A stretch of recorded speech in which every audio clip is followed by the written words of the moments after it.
Hello, wonderful friends. Today's book is called Sam, Bangs, and Moonshine. I absolutely love this book.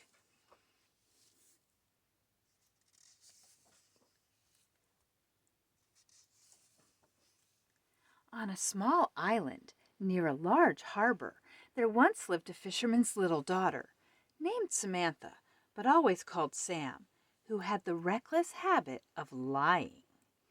Not even the sailors home from the sea could tell stranger stories than Sam. Not even the ships in the harbor, with curious cargoes from giraffes to gerbils, claimed more wonders than Sam did. Sam said her mother was a mermaid when everyone knew she was dead. Sam said she had a fierce lion at home and a baby kangaroo. Actually, what she really had was a wise old cat called Bangs.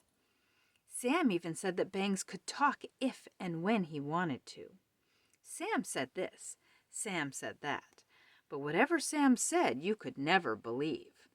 Even Bangs yawned and shook his head when she said the ragged old rug on the doorstep was a chariot drawn by dragons.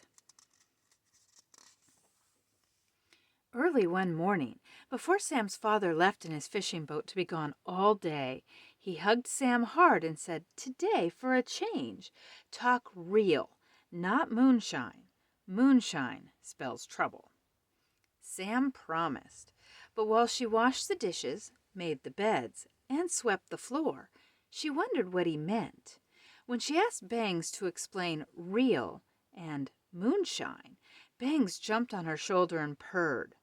Moonshine is flummadiddle. Real is the opposite. Sam decided that Bangs made no sense whatever.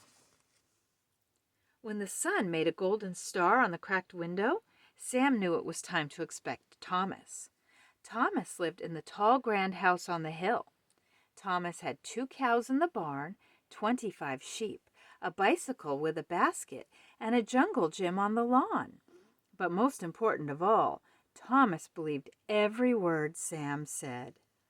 At the same time every day, Thomas rode his bicycle down the hill to Sam's house and begged to see her baby kangaroo.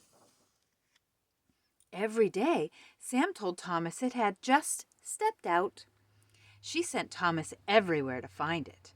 She sent him to the tallest trees where, she said, it was visiting owls. Or perhaps it was up in the old windmill, grinding corn for its evening meal.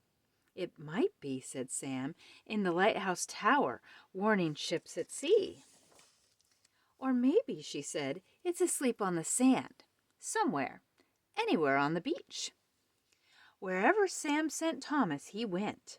He climbed up trees, ran down steps, and scoured the beach, but he never found Sam's baby kangaroo.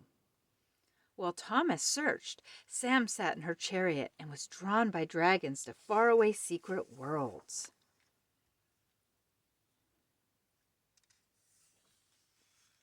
Today, when Thomas arrived, Sam said, "That baby kangaroo just left to visit my mermaid mother. She lives in a cave behind Blue Rock." Sam watched Thomas race away on his bicycle over the narrow strand that stretched to a massive blue rock in the distance. Then she sat down in her chariot. Bangs came out of the house and sat down beside Sam. With his head turned in the direction of the diminishing Thomas, Bangs said, "When the tide comes up, it covers the road to Blue Rock. Tide rises early today." Sam looked at Bangs for a minute.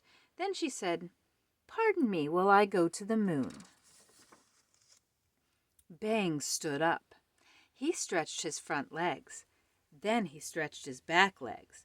Slowly, he stalked away from Sam towards Blue Rock. Suddenly, Sam had no desire to go to the moon, or any other place either. She just sat in her chariot and thought about Bangs and Thomas. She was so busy thinking that she was unaware of thick, muddy clouds that blocked out the sun, nor did she hear the menacing rumble of thunder. She was almost knocked off the doorstep when a sudden gust of wind drove torrents of rain against her face.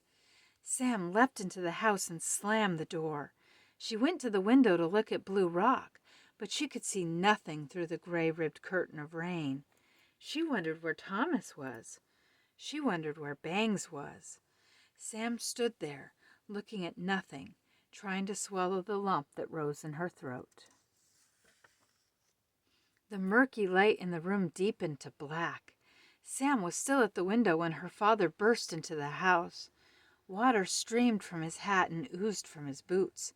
Sam ran to him, screaming. Bangs and Thomas are out on the rock. Blue Rock. Bangs and Thomas. As her father turned quickly and ran out the door, he ordered Sam to stay in the house. "And pray that the tide hasn't covered the rock," he yelled. When her father had gone, Sam sat down. She listened to the rain hammer on the tin roof. Then suddenly it stopped. Sam closed her eyes and mouth tight. She waited in the quiet room. It seemed to her that she waited forever. At last she heard her father's footsteps outside. She flung open the door and said one word. "Bangs?" Sam's father shook his head. "He washed away," he said, "but I found Thomas on the rock. I brought him back in the boat. He's home now, safe in bed. Can you tell me how all this happened?" Sam started to explain, but sobs choked her. She cried so hard that it was a long time before her father understood everything. Finally, Sam's father said, "Go to bed now, but before you go to sleep, Sam, tell yourself the difference between real and moonshine." Sam went to her room and crept into bed. With her eyes wide open, she thought about real and moonshine. Moonshine was a mermaid mother, a fierce lion, a chariot drawn by dragons, and certainly a baby kangaroo. It was all flummadiddle, just as Bangs had told her. Or had he told her? Wouldn't her father say that a cat's talking was moonshine? Real was no mother at all. Real was her father and Bangs. And now there wasn't even Bangs.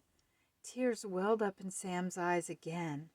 They ran down into her ears, making a scratching noise. Sam sat up and blew her nose. The scratching was not in her ears. It was at the window.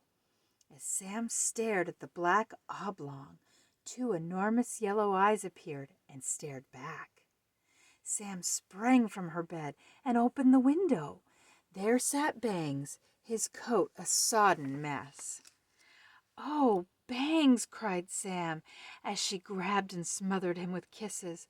"What happened to you?" In a few words, Bangs told her that one moment he was on the rock with Thomas, and the next he was lying at the foot of the lighthouse tower a mile away. All done by waves. "Nasty stuff, water," Bangs grumbled, as he washed himself from his ears to his feet. Sam patted Bangs. "Well, at least it's not flummadiddle." Sam paused. She looked up to see her father standing in the doorway. "Look, Bangs is home," shouted Sam. "Hello, Bangs. What's not flummadiddle?" asked Sam's father. "Bangs, and you, and Thomas," answered Sam. "Oh, Daddy, I'll always know the difference between real and moonshine now. Bangs and Thomas were almost lost because of moonshine. Bangs told me." "He told you?" questioned Sam's father. "Well, he would have if he could talk," said Sam. Then she added sadly, "I know cats can't talk like people, but I almost believed I did have a baby kangaroo." Her father looked steadily at her. "There's good moonshine and bad moonshine," he said. "The important thing is to know the difference." He kissed Sam good night and left the room. When he had closed the door, Sam said, "You know, Bangs, I might just keep my chariot." This time Bangs did not yawn and shake his head. Instead, he licked her hand. He waited until she got into bed. Then he curled up at her feet and went to sleep. The next morning, Sam opened her eyes to an incredible thing.